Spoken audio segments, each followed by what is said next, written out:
సాగుబడి కార్యక్రమానికి తిరిగి స్వాగతం. కిలో 500 నుంచి 1000 రూపాయలు పలుకుతున్నాయి డ్రాగన్ పండ్లు. ఈ పంట పుట్టినిల్లు దక్షిణాఫ్రికా అయినప్పటికీ ఇది ఆసియా దేశాల్లో విస్తరిస్తోంది. వియత్నాం దేశంలోనైతే ఇది లక్షలాది ఎకరాల్లో పండుతోంది.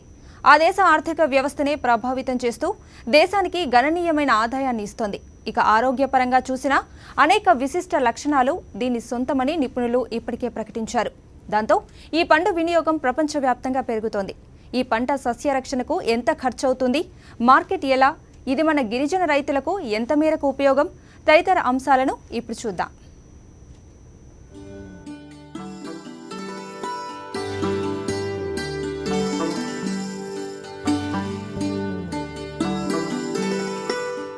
విశాఖ జిల్లా చింతపల్లి ప్రాంతం డ్రాగన్ పండ్ల పెంపకానికి అనుకూలంగా ఉంది.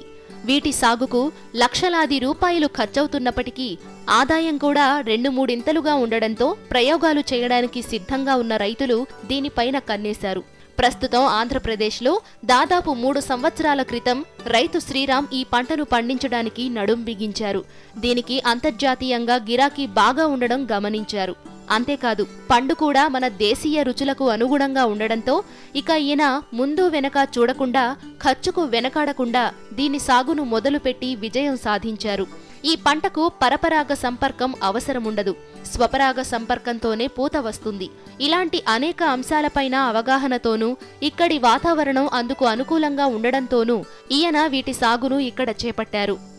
ఏప్రిల్లో కానీ మేలో కానీ మనకు ఆ ఫ్లవరింగ్ అనేది స్టార్ట్ అవుతుంది. ఇక్కడ ఆ ఫ్లవరింగ్ వచ్చిన దగ్గర నుంచి ఈ బెనిఫిట్ అంటే బ్యూటీ ఏంటంటే ఈ ప్లాంట్స్లో ఫ్లవరింగ్ అంతా బడ్డింగ్ అంతా ఒకరోజు జరుగుతుంది. అంటే ఇప్పుడు ఒక చెట్టుకు ఒక తోట ఉందంటే ఈ తోటలో ఒకే రోజున మీకు మొత్తం అన్ని పూత స్టార్ట్ అవుతుంది అనమాట. కరెక్ట్గా అక్కడి నుంచి మీకు 15-20 రోజుల్లోపు అన్నీ పువ్వు విచ్చుకుంటుంది. ఆ విచ్చుకున్న తర్వాత క్రాస్ పాలినేషన్ ఆటోమేటిక్ జరిగిపోతుంది. అది సెల్ఫ్ పాలినేషన్ అయిపోతుంది. అంటే ఈ వెరైటీ మాత్రం సెల్ఫ్ పాలినేటెడ్ వెరైటీ మన దగ్గర ఉన్నది. ఇది సెల్ఫ్ పాలినేట్ అయిపోతుంది. అది పర్టికులర్ అది కూడా ఫ్లవర్ కూడా ఎప్పుడంటే మన డే టైంలో ఇప్పుడు మనకు కనపడదు. ఓన్లీ నైట్ బ్లూమింగ్ ప్లాంట్ అనమాట ఇది.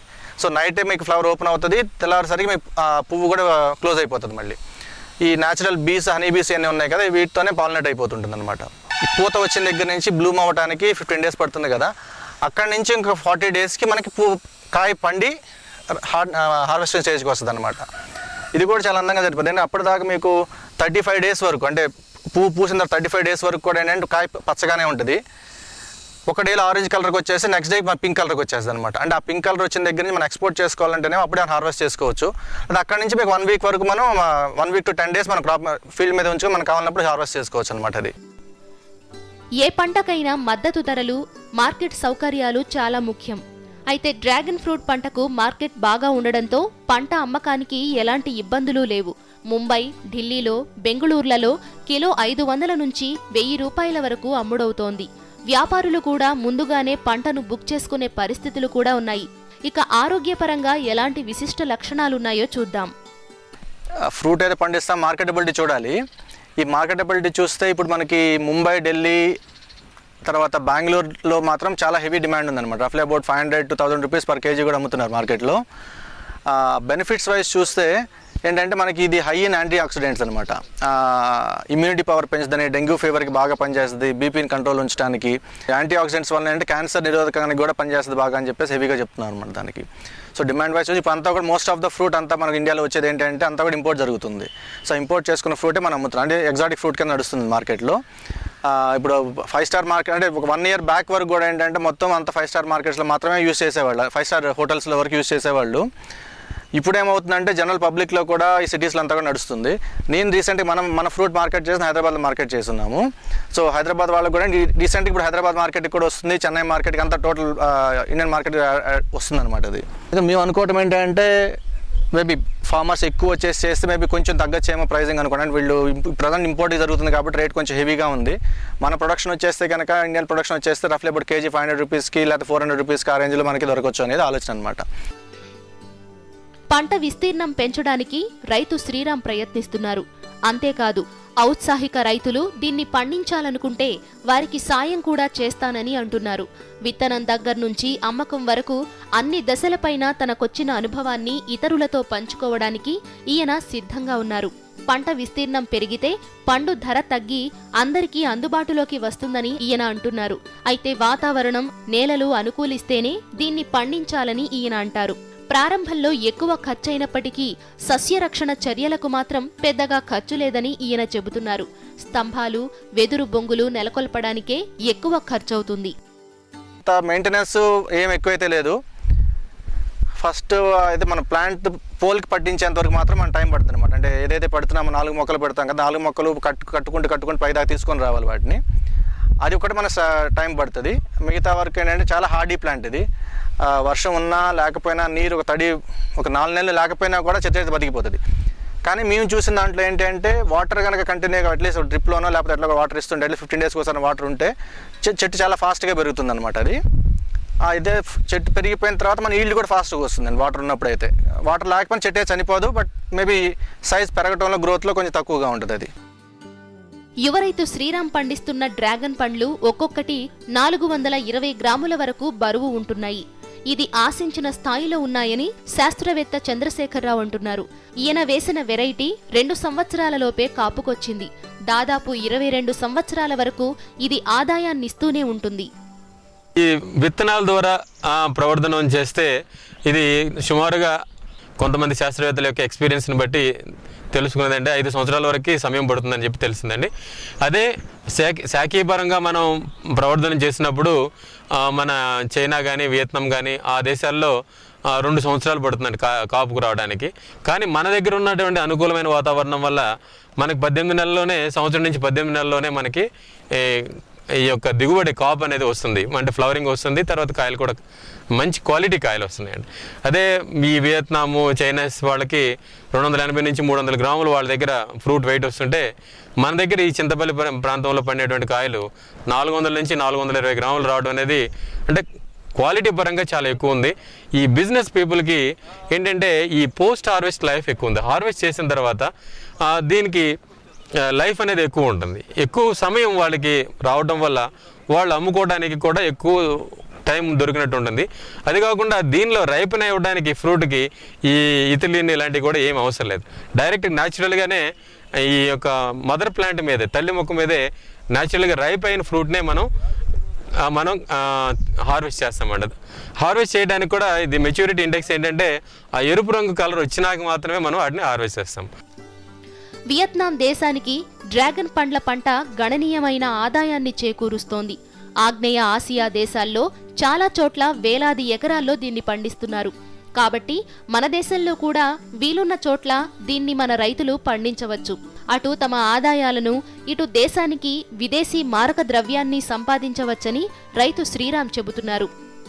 డ్రాగన్ ఫ్రూట్ అనేది ఒక కంట్రీ ఎకానమీ, అంటే జీడిపి కూడా దీని మీద డిపెండ్ అయ్యింది. వియట్నాం అని ఒక దేశం ఉంది, అంటే వాళ్ళ దేశంలో ఉన్న ఎకానమీ జీడిపి ఏదైతే ఉందో మొత్తం కూడా ఈ డ్రాగన్ ఫ్రూట్ కల్టివేషన్ మీద. వాళ్ళ ఫ్రూట్ ఇప్పుడు అంతా కూడా ఎక్స్పోర్ట్ జరుగుతుంది. మన ఇండియాకి రానివ్వండి, లేకపోతే ఇతర కంట్రీస్కి వెళ్ళిన అట్లా కూడా వాళ్ళ ఆ ఫ్రూట్ మీద డిపెండ్ అవుతుంది అనమాట. ఆ ఫ్రూట్ వాళ్ళ దగ్గర ఏంటంటే దగ్గర 35 lakh acresలో ఓన్లీ డ్రాగన్ ఫ్రూట్ కల్టివేషనే చేస్తున్నారు వాళ్ళు. సో ఇప్పుడు రీసెంట్గా మనం ఒక న్యూస్ చూసాను. చైనీస్ వాళ్ళు ఏంటంటే ఆస్ట్రేలియన్ కంట్రీలో ఒక కౌంటీలో 25,000 acresలో ఒకే ఒక కంపెనీ వాళ్ళు మొత్తం ఈ డ్రాగన్ ఫ్రూట్ ప్లాంటేషన్ చేయాలని చెప్పి చూస్తున్నారనమాట. సో ఎందుకంటే అక్కడ నుంచి అక్కడ లోకల్ మార్కెట్ చేసుకోవడానికి కానివచ్చు, లేకపోతే ఇంకా అదర్ కంట్రీస్ ఎక్స్పోర్ట్ చేయడానికి అనేది. సో ఇప్పుడు ఇండియన్ మార్కెట్లో మనకు బాగా సూట్ అయింది కాబట్టి ఇది మేము అంటే మైదాన ప్రాంతాల్లో కూడా ట్రయల్ నడుస్తుంది. ఇప్పుడు చెట్టు అయితే పెరిగినా అక్కడ ఫ్లవర్ రాలేదు మన దగ్గర. ఇప్పుడు ఆ ట్రయల్ కూడా చూస్తున్నాము. మేము అనుకోవటం ఏంటి అంటే వాళ్ళే అంత ఇదిగా చేస్తున్నప్పుడు మన లోకల్గా మన ఇండియన్ ఫార్మర్స్ కూడా ఇంకా బెటర్ ఈల్డ్ తెప్పించగలరని ఛాన్సెస్ ఉంది. మన ఈల్డ్ క్లైమేట్ బాగా సూట్ అవుతుంది కాబట్టి డెఫినెట్గా వేరే వాళ్ళు ఎవరు కావాలన్నప్పుడు మన ప్లాంటింగ్ మెటీరియల్ కావచ్చు, లేదా కన్సల్టింగ్ కావచ్చు అని మనం చేయాలంటే కనుక మనం చేయడానికి పాసిబిలిటీ ఉంటుంది, హెల్ప్ చేయడానికి వాళ్ళకి. ప్రతి సంవత్సరం విశాఖ మన్యం గిరిజనుల కోసం దాదాపు 100 కోట్ల రూపాయల్ని ప్రభుత్వం ఖర్చు పెడుతోంది. ఇందులో కొంత డబ్బును కేటాయించి డ్రాగన్ పండ్ల సాగును చేపట్టడానికి ఖర్చు చేసి గిరిజనుల్లో దీనిపైన తగిన చైతన్యం పెంచవచ్చని శాస్త్రవేత్త చంద్రశేఖరరావు అంటున్నారు. ఈ పంట ద్వారా ఆదివాసీల జీవన ప్రమాణాలు పెంచవచ్చని ఆయన నమ్మకంగా చెబుతున్నారు. ఈ యొక్క ఆదివాసీ యొక్క అభివృద్ధిలో ఈ యొక్క మన ఏజెన్సీ ప్రాంతం ఏదైతే ఉందో ఇక్కడ ట్రైబల్ డెవలప్మెంట్ కోసం ఈ ప్రభుత్వం మన ఐటీడీఏ తరఫున సుమారుగా 100 కోట్లు ప్రతి సంవత్సరం ఖర్చు పెడుతుంది. అయితే ఈ యొక్క ప్రొడక్షన్ కాస్ట్లో ఈ యొక్క మన సపోర్ట్, మెకానికల్ సపోర్ట్ ఏదైతే ఇస్తున్నామో, సిమెంట్ పిల్లర్స్, ఇవి మేజర్ కాస్ట్కి అవే ఎక్కువ ఇన్వెస్ట్మెంట్ అవుతుంది కాబట్టి ఈ ప్లాంటింగ్ మెటీరియల్ కాస్ట్ కూడా కొంచెం ఇక్కడ లోకల్ ఉన్నటువంటి ఆదివాసీలు అంత ఇన్వెస్ట్మెంట్ చేయలేరు కాబట్టి ఈ ఐటీడీఏ డెవలప్మెంటల్ ప్రోగ్రామ్స్లో దీని కనుక టేకప్ చేయగలిగితే ఈ ఆదివాసీ రైతులకి డెఫినెట్గా ఇది మంచి ఒక చెప్పాలంటే మన యొక్క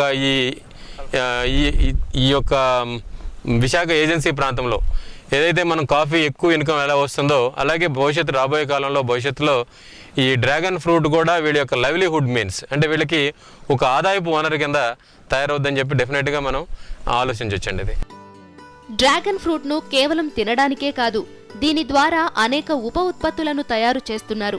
ద్రాక్ష సారాయిలోనూ దీన్ని వాడవచ్చు. అలాగే మందుల ఉత్పత్తికి ఇది ఉపయోగపడుతుంది. ఇలాంటి ఉపయోగాలన్నిటిపైన యువ రైతు శ్రీరామ్ అధ్యయనం చేస్తున్నారు. దీనిపైన దేశ విదేశాల్లో ఎక్కడ ఎలాంటి సమాచారం ఉన్నా సేకరించి ఈ పంట విస్తీర్ణం పెంచడానికి ఈయన యత్నిస్తున్నారు.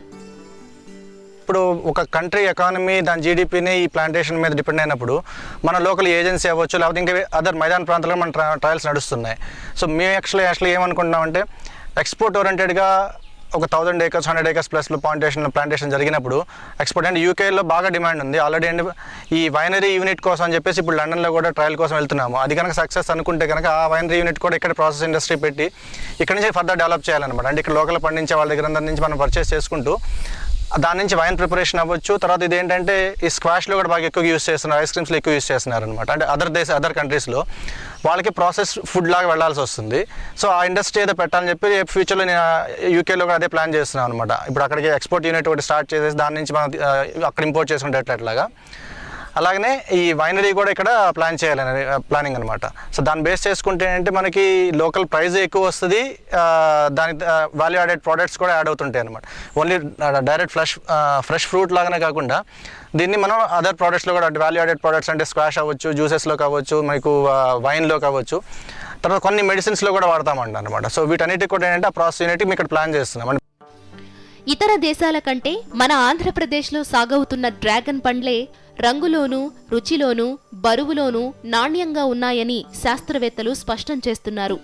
ఇంకా మరికొన్ని పరిశోధనలు చేసి ఈ పంటను ఇక్కడి రైతులకు అందుబాటులోకి తేవాలని, అందుకోసం అనేక శాస్త్రీయ పద్ధతులను అనుసరిస్తున్నారు.